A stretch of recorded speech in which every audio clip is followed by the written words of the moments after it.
14º Jogo do Livro e 4º Seminário Internacional Latino-Americano. Literaturas, acesso, materialidades. Literatura, acesso, materialidades. Olá, meu nome é Thelma Borges e eu estou hoje aqui para um podcast que faz parte do 14º Jogo do Livro e 4º Seminário Internacional Latino-Americano, promovido pelo Grupo de Pesquisa do Letramento Literário, que integra o CEALI, Centro de Alfabetização, Leitura e Escrita da Faculdade de Educação da UFMG. O título do nosso podcast é A Voz que Narra e a Mão que Escreve, Relato de Pesquisa. Eu sou Thelma Borges, orientadora deste projeto. Sou uma mulher negra, de cabelos crespos e curtos, na altura das orelhas. Estou na biblioteca da minha casa.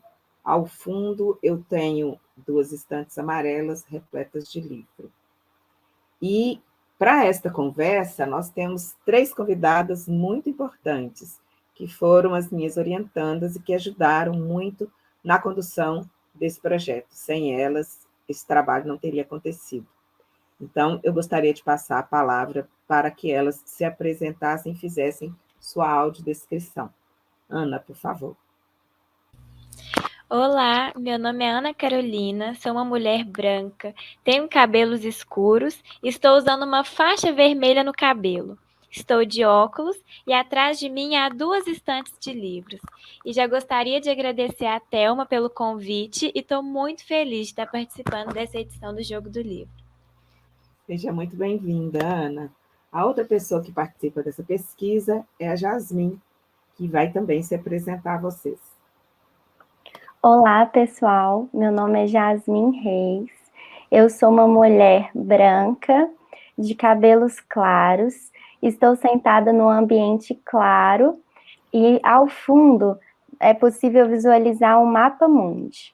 Eu também estou muito feliz de participar desse encontro com vocês e eu garanto que essa conversa vai ser muito legal. Obrigada, Jasmin. Também tem uma outra pessoa muito importante nesse projeto, que é a Cíntia. Por favor, Cíntia, se apresente.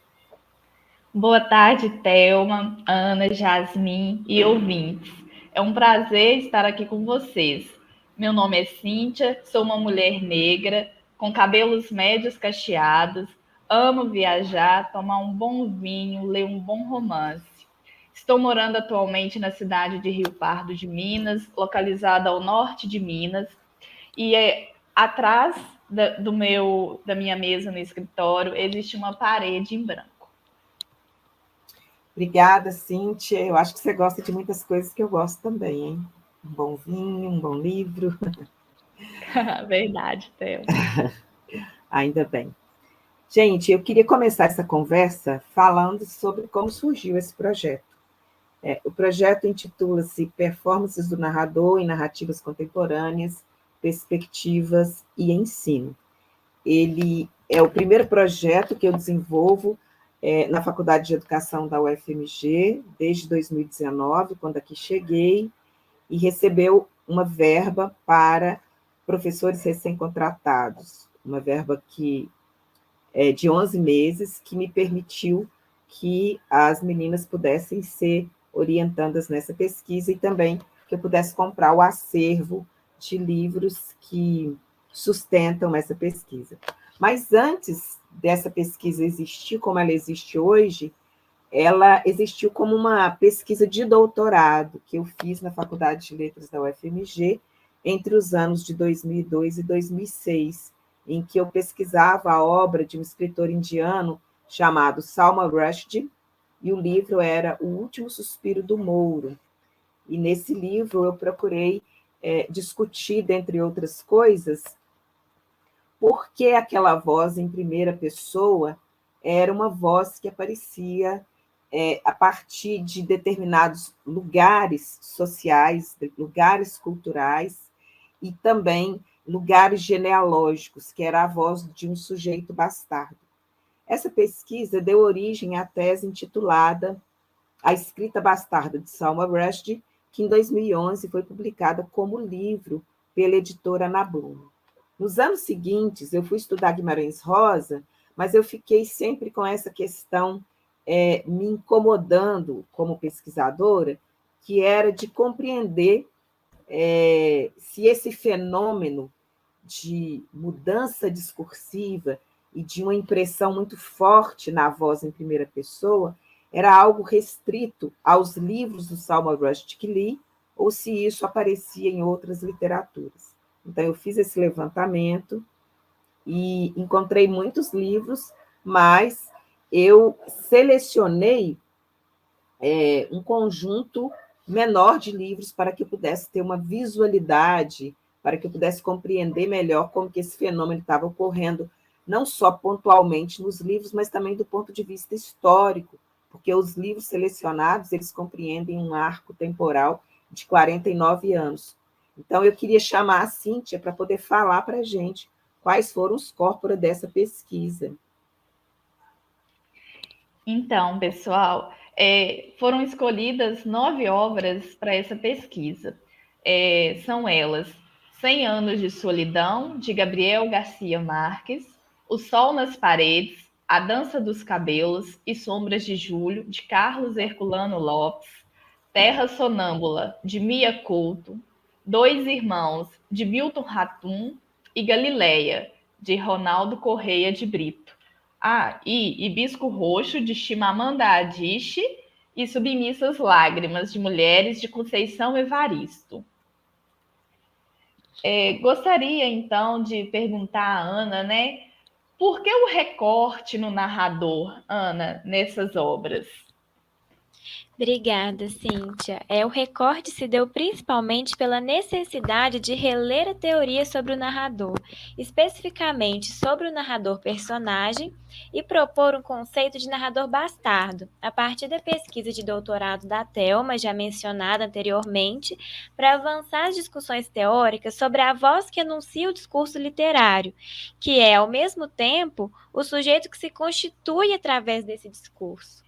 Né? E então é importante a gente falar um pouco sobre como que foi a nossa experiência sobre a leitura desses textos literários. Você fala pra gente, Jasmine?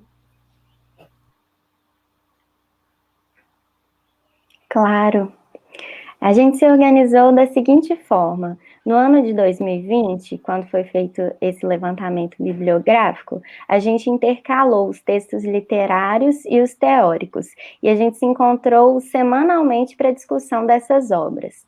Nessas discussões, nós trocávamos nossas observações sobre os textos e compartilhávamos os fichamentos, e a gente sempre dava ênfase na performance dos narradores. Por fim, a gente anotou tudo de relevante que a gente levantava em reunião. A Thelma pode até falar um pouco melhor sobre a abordagem teórica para a gente. Então, essa abordagem teórica se constituiu de um conjunto de textos já muito bem referenciados na academia, né? Principalmente na Faculdade de Letras, que são textos sobre a teoria do narrador. Então, a gente estudou o narrador, considerações sobre a obra de Nikolai Leskov, do Walter Benjamin, que está no livro Magia, Técnica, Política e Arte.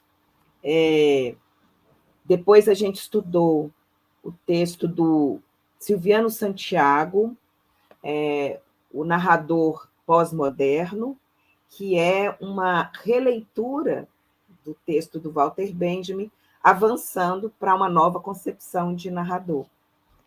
Depois, a gente leu sobre o narrador na contemporaneidade, que é um texto do Jaime Ginsburg, que vai fazer considerações importantes também para pensar como que a voz dos oprimidos começa a aparecer na cena literária brasileira contemporânea.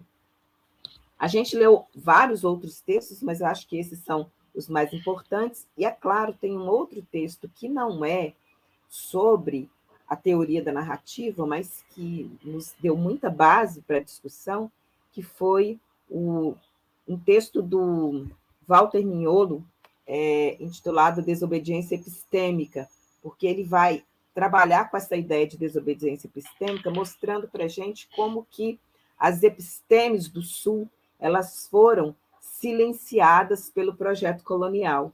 Então, é preciso que a gente, num processo de descolonização, para alcançar a ideia de decolonização, pratique o que ele está chamando de desobediência epistêmica, fazendo com que outras vozes emerjam e produzam novas formas de pensamento, novas formas de percepção do mundo e também novas formas de conhecimento. Essa base teórica, então, ela nos ajudou a elaborar um quadro muito importante para a gente entender em que medida esse narrador bastardo ele vai se apropriar de elementos muito importantes da tradição literária e ele vai desconstruir esses elementos de modo a que sua voz emerja como uma voz bastarda, né? Que é como a gente está denominando a voz desse narrador. Mas sobre isso eu posso falar um pouco mais adiante. Eu acho que um ponto importante agora para a gente compreender melhor o nosso trabalho é dizer como é que nós trabalhávamos dia a dia, como que era a nossa rotina de trabalho, e aí eu peço a Jasmin para comentar esse momento da nossa pesquisa. Tá bem, Thelma.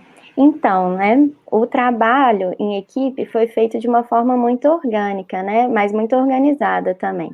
Como entramos em pandemia, isolamento social, o nosso trabalho passou a ser totalmente remoto, levantando a bibliografia, nos encontrando virtualmente. A gente considerou o fichamento de todas nós, e bem como as nossas considerações que a gente fazia nos nossos encontros, né? Então, nós, bolsistas, a gente fez planilhas no fim desse processo com todas essas considerações teóricas, né, as mais relevantes. Em 2021, começou a parte prática da pesquisa, uma parte muito importante, ainda virtualmente, claro, e nossa equipe se organizou para convocar os professores que iriam participar da nossa pesquisa. E planejamos esses encontros com esses participantes, né? Nos organizamos em conduzir esses encontros por meio do Meet, do Zoom também, né? A gente mesclou em plataformas e apresentamos as partes teóricas, além de cuidar de toda a parte estrutural, né, que envolve essa pesquisa para ela dar certo. O e-mail, drive, organização dos textos, convocação desses encontros virtuais. Nossos encontros com esses professores acontecem de 3 em 3 semanas, ainda estão acontecendo esse ano. A gente planejou que esse ano acontecessem 10 encontros, e nós já estamos no 6º encontro. Está sendo bastante proveitoso, muito legal, né? Os professores estão gostando muito também. E agora eu vou perguntar para a Ana como que ocorreu a sistematização da pesquisa. Como Jasmin citou anteriormente, a pesquisa ela foi dividida em 2 partes principais, né? Sendo a primeira o estudo das obras, tanto as obras literárias quanto os textos teóricos, que Thelma também já contou um pouco sobre isso. E a segunda parte é justamente esse encontro com os professores, né? Esses professores da educação básica, que é para sistematizar mesmo esse conceito de letramento literário e com o objetivo também de propor uma sequência didática final, né, que considere todos esses aspectos da pesquisa já mencionados aqui. Nesse momento, estão apresentando trabalhos sobre os textos da teoria pedagógica do letramento literário, com base em 3 livros, que são Letramento Literário, Teoria e Prática, Círculos de Leitura e Letramento Literário, Paradigmas do Ensino da Literatura, todos livros do Hildo Cosson, que, junto com a Graça Paulino, criou, né, o conceito de letramento literário, e o Hildo tem se responsabilizado por levar adiante essa abordagem teórico-pedagógica, que sustenta as nossas discussões com os professores, que depois vão fazer uma terceira fase da pesquisa, como mencionado pela Ana. Mas aí agora a gente quer saber da Cíntia como que foram, como que se chegou às primeiras conclusões, né? Ou seja, as conclusões parciais do trabalho. Obrigada, Thelma, pela pergunta. Como resultados parciais relacionados à base da teoria da pesquisa, nós identificamos narradores, personagens reivindicando o direito de narrarem suas próprias histórias, ainda que de forma fragmentária, pois recolhem fragmentos de outras histórias para tentarem compor as suas. O Sol nas Paredes, A Dança dos Cabelos, Sombra de Julho, 100 Anos de Solidão, Dois Irmãos, Terra Sonâmbula e Galileia contemplam essa perspectiva e seus autores, situados num momento de transição da literatura ocidental, dão espaço para que loucos, mulheres, indígenas, imigrantes, vítimas de violência, falem lado a lado com eles. Nessas narrativas, predominam o narrador em primeira pessoa. Porém, é comum a gente encontrar a presença de um falso narrador em terceira pessoa, que busca causar esse distanciamento entre os personagens narradores. O que acontece em 100 Anos de Solidão, Terra Sonâmbula e Em Sol nas Paredes. Portanto, ainda não podemos dizer que esses sujeitos bastardos dizem e escrevem por si mesmos, mas estão protagonizando situações que apontam um caminho promissor para o que veremos acontecer de modo mais evidente a partir do século XXI, né? Na verdade, vimos. Diante do exposto, concluímos, então, que Submissas Lágrimas de Mulheres e Hibisco Roxo se aproximam mais do narrador bastardo, visto que não só do ponto de vista étnico, mas também de gênero, suas narrativas apresentam um movimento de superação da representação das minorias por vozes alheias. Portanto, as narrativas criadas para essas narrativas, as narradoras criadas para essas narrativas, falam a partir de um locus, que altera a percepção epistêmica ocidental, universalista e hegemônica. Gostaria, Thelma, de saber, então, quais são os próximos passos?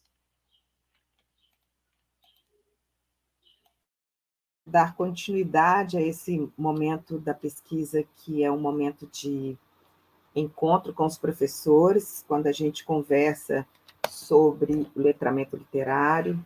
Nós já tratamos dessa questão do narrador bastardo, apresentamos resultados parciais da pesquisa, e depois desses 10 encontros de discussão teórica, nós vamos ter, a partir de 2022, encontros para que a gente possa pensar em que medida essa literatura que compõe os corpora da pesquisa, ela pode estar presente em sala de aula.